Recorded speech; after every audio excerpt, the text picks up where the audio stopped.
Thank you so much. Before I start, I just need to let y'all know that I just came off a farm shift at Brooklyn Grange and doing florals. If any of y'all follow me on Instagram, you probably saw me 30 minutes ago doing florals, and now I'm here with y'all. So it's gonna take me a minute to get into my groove, so bear with me. But I'll start by introducing myself for anybody who doesn't know me. My name is Tamm. I am from Brooklyn. My family has been in Brooklyn for 4 generations. So when I say I'm from Brooklyn, I mean I'm really, really, really from Brooklyn. Um, I am a floral designer, horticulturalist, and farmer. I claim farmer first. Floral design and horticulture is what I do to fill in time and money. Um, this vision of Seneca Village Farm, Central Park Farm, is something that I think I've been holding inside of me since I was a little girl. And it feels so good to let this vision out into the world and to pay homage to those ancestors, even with just vision and words. I'll start off by giving a historical context of Seneca Village, and then I'll talk more about the vision a little later. I think the best way to describe Seneca Village would be a village owned by Black people that was literally destroyed to basically build Central Park. Seneca Village had 3 churches, a school, and over 50 homes. And mostly it was Black, African-American people. And as the potato famine happened, etc., there was Irish people that had come in and then German people that have come in. Seneca Village was built in 1825. And it was spanning from 82nd Street. If anybody knows New York City, that's Upper West Side. 82nd Street all the way to 89th Street. By 1857, it had transformed into a refuge for Black people due to the population of Black people tripling in New York City from emancipation, right? So the Great Migration. Owning land in Seneca Village meant more than finding refuge from the slums or violence or etc., discrimination, racism. It meant buying property, and buying property means you have the right to vote. So Seneca Village was housing immigrants and Black people and enabling them to be able to participate in voting. With that being said, if anybody believes in voting, go vote. I don't know when the voting date is for New York City, but I think it's soon. Anywho, when the city decided to officially build Central Park, they used eminent domain, which a lot of Black farmers know very well in their own livity, but also know from Black farmer history. Basically, all the residents were compensated for their property and asked to leave by 1857. Throughout the 1990s and the 2000s, Seneca Village was being researched on, and it wasn't until 2011 that they started excavating the site. There was a time period before then that they excavated the site in the 1800s, if I'm not mistaken, and they had found bones of a Black person. And that's when they reignited understanding that Seneca Village was something that is still there. But to this day, right now, what is there to pay homage to Seneca Village is evidence. Like the walls of Seneca Village were found. So there's evidence that it actually existed. And there's an exhibition of signs and plaques, which in my opinion is very disappointing. But my personal connection to Seneca Village, my mom was deeply into understanding the African burial sites of New York City. And Seneca Village was one that she was always so thrilled about, and also the Plantation House in Prospect Park. So I grew up viewing her affinity for these spaces and wanting to be there. I also share that love also. Now this vision really, I really vocalized this vision when COVID first hit, because my friend Jasper, who runs Cooper Union's rooftop garden, he had asked me, what are my visions for, farming post-COVID? Like what needs to happen? And I said, I want to utilize all public space. I think every public park needs to finally open their arms to urban farmers and let us grow food for the people there. In that moment, Jasper and I were on fire because the COVID hospital tents had been built. And we were reckoning that they looked exactly like greenhouses from an aerial point of view. And so Jasper put together a beautiful comparative post with the COVID greenhouses next to the greenhouses that we would like to see in Central Park next to the COVID hospital tents. And there's a post on my Instagram, which I'll repost right after this so y'all can understand what I'm talking about. Shortly after those hospital tents went up, I don't know if this actually happened, so I'll just label it as a rumor. I haven't researched if it actually went on. But there was a release statement that they were possibly thinking about burying bodies temporarily in Central Park because of COVID. And so in that moment, I was like, if they can build these hospitals, if they can temporarily bury people, why is it that we can't grow food? Why is it that farmers are not even being extended this access? And how is it that I'm having a hard time as a farmer who has nothing but time during quarantine to support the people? So recently, Governor Cuomo has released a statement saying that post-COVID, whenever that is, there's going to be up to or more 2 million people food insecure in New York City. And I don't understand how that statement can be said so easily. When I read that, my heart was broken. And if that's just happening in New York City, I can only imagine what those numbers look like globally. But I'm here, so I'm gonna start here. And so my call of action is to not particularly grow on Seneca Village, that land, because I think that land should be separate. I think that land should be a prayer ground. I don't think it should actually hold the food. But I'm asking Central Park to give me a quarter of an acre, not a quarter of an acre, I'm sorry. They have 55 acres in the Great Lawn. I'm asking them to give me a quarter of the amount of that lawn, which is 13.75, so 14 acres to utilize for farming. This farm would help with food insecurity. It could be a dope farmer training program for teens.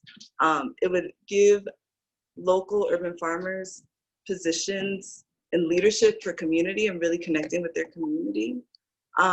This farm would also have a chance to revive the soils of Central Park, which have been lawns for so long, and who knows what pesticides were used there.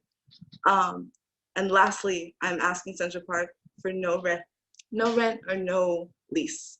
I'm not interested in that at all. And I want this to be a full circular free thing. So I want all donations, tools, greenhouses, gear, soil, plant materials, free. I want volunteers to get their hands in the soil, ideally prioritizing young, and by young I mean 13 to 18-year-old Black and brown people getting their hands in the soil. And lastly, I want this food to be distributed to Black and brown families for free, and low-income families too, if there's enough food for that. And then I think the last beauty of this piece is, as we know, for those of us who've been to the Great Lawn in Central Park, it's absolutely beautiful to see such a flat amount of land. It's an oasis of sorts in Central Park. But to think about it as an interactive farmscape where people can lounge and chill and there's food around, that just sounds way doper to me. And so right now, where am I standing? I have yet to be in Central Park. I have yet to be in contact with Central Park. I was like trying to email everybody on the team when COVID first started, but I guess they were super busy with the COVID tents and getting that set up. So I have yet to be in contact with them. I'm hoping that somebody who's watching has connections to Central Park Conservancy to get this into motion. But what I will say is there is a team of urban ag New Yorkers who are ready to do this work. There are so many communities that need help. And with the backing of Stone Barns with plant materials, I think it's a given. The only thing we would need is donations with greenhouses and tools. So that's the vision, Seneca Village. I'm giving this to y'all to be in prayer with me about it. I'm praying that the ancestors feel it's in divine alignment.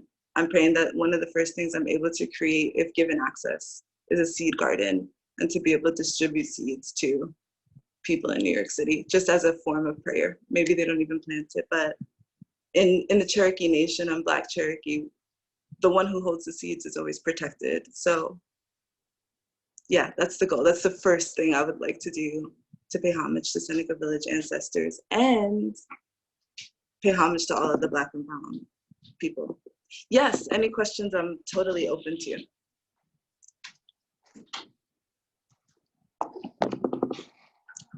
Am I supposed to look in the chat for the questions?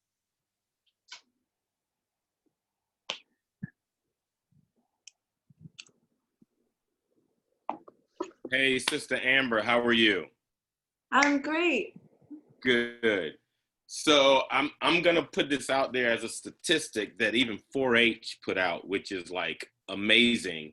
And if you have a calculator there, I want you to give me the numbers back if you can. So 42,000 multiplied by 13 is how much?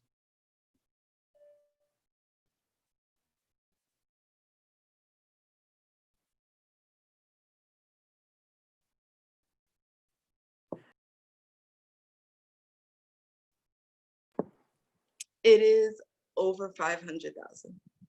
Over 500,000. Yeah. So if you got 13 acres, you could grow in one season. How much? What was that number again? What number? Oh, over 500,000. 500. Over 500. You could grow 500,000 pounds of strawberries. For the people. I'm just saying. Yeah. For the people. And that's if you just want to do strawberries, right?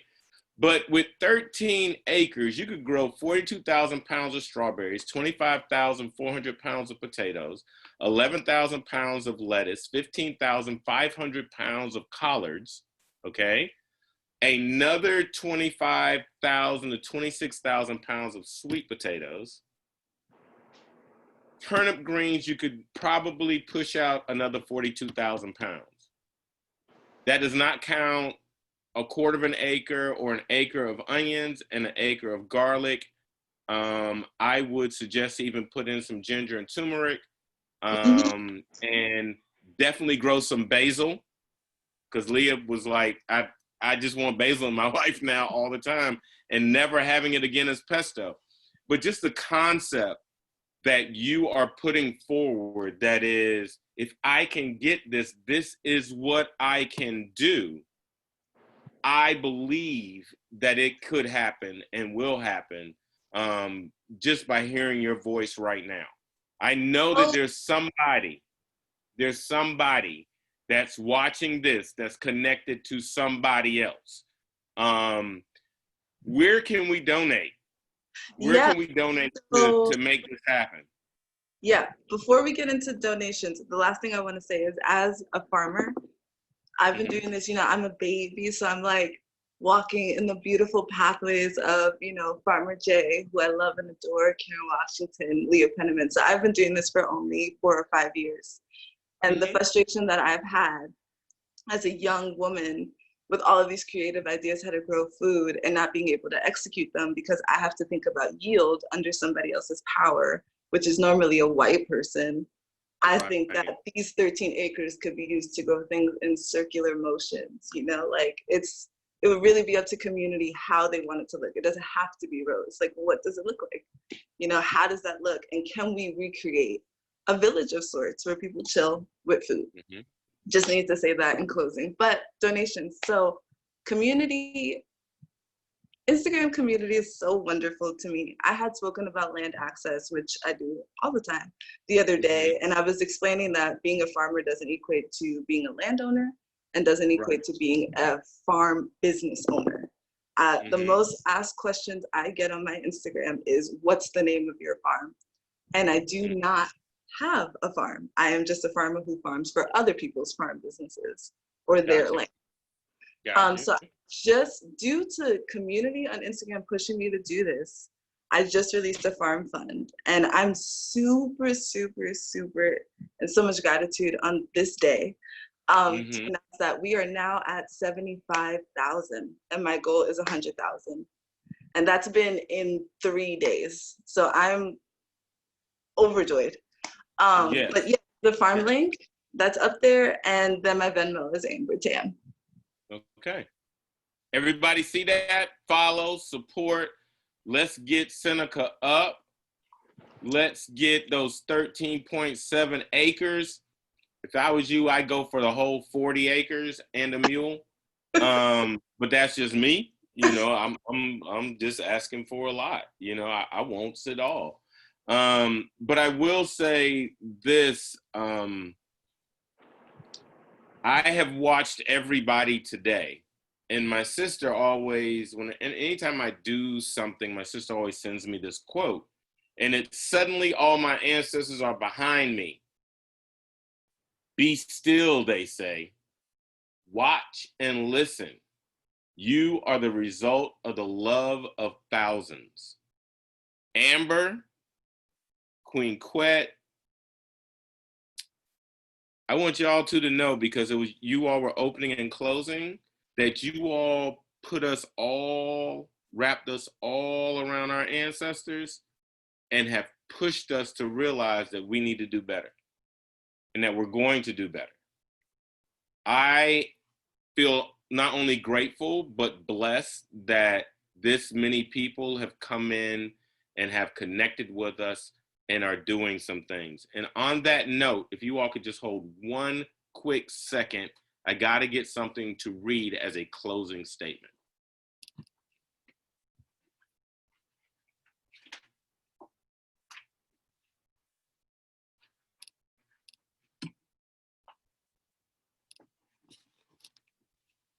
Now, I didn't write this. I did not write this. However, I do not own the rights to this music that's playing in the background either, which is Growing a Liberation. Fine line between love and hate.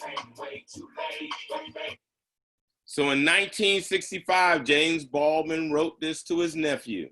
Thank you, Leah Penniman, for pinning this up. The country is celebrating 100 years of freedom. 100 years too soon.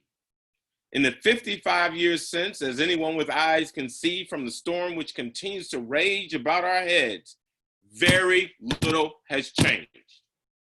We continue on a steady centuries-long course of systematic exploitation. The U.S. industrial food system is a direct descendant, which we've heard this countless times today, of the agricultural-based plantation system. It was built on land stolen from Native Americans, forcibly labored by enslaved Africans, and protected by a screwed up legal system designed and evolved to privilege land ownership and citizenship to white people.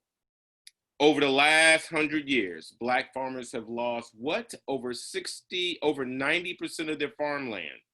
They have faced and continue to face formidable odds, from covert denial of financing and legal resources to overt land theft.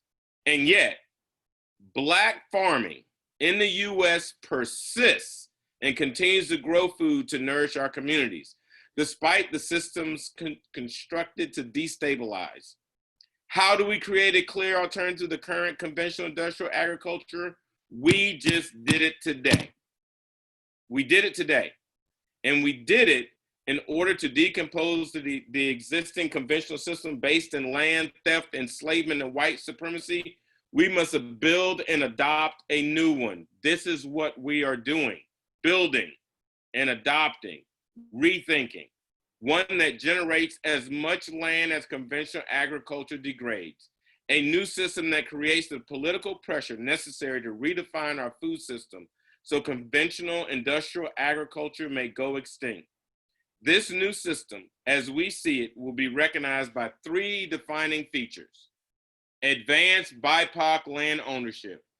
Today, land ownership rests in white hands while labor rests in the backs of people of color. A just system sees land ownership and access to resource in the hands of BIPOC laborers. Decentralized food economies. It's going up on your screen. I'm just reading it. Our current food system is designed to consolidate wealth. We're calling instead for a cooperative community infrastructure, democratized production and mutual ownership. This ensures that diverse and robust agrarian economies can thrive. And last, end food apartheid. Food security is our nation's security. Black Lives Matter. Ecologically and culturally appropriate food is a right, not a privilege. Food must be available at greatly reduced prices without sacrificing ecological values, and agricultural opportunities must be open to more than just the most privileged members of society. I, Matthew Rayford, at Gilliard Farms, am making an open dedication oath to everyone that was on this, every speaker, not every one, because there were thousands, every speaker that was on this panel is invited to Gilliard Farms for Juneteenth 2021. This statement that I just read was created by all of these individuals that were just on this most amazing Juneteenth Zoom. These are not my words that I'm saying, okay? The statement I read is for our community, created, shared language, and vision. The next part of this vision, I am willing, and my sister are willing to open up Gilliard Farms next year for Juneteenth 2021, and for everyone that was on that panel to not only meet here, but be the thumb that continues to push the button and to make the next Juneteenth something even greater. Thank you, everyone, for being on. I, Matthew Rayford, am so humbled, and I thank you all. And all I have to say in closing is Ashe, Ashe, Ashe, yo. Everyone, have a great evening. When you go to break bread, have a conversation about how you are going to help get rid of this systematic racism that's here in this United States.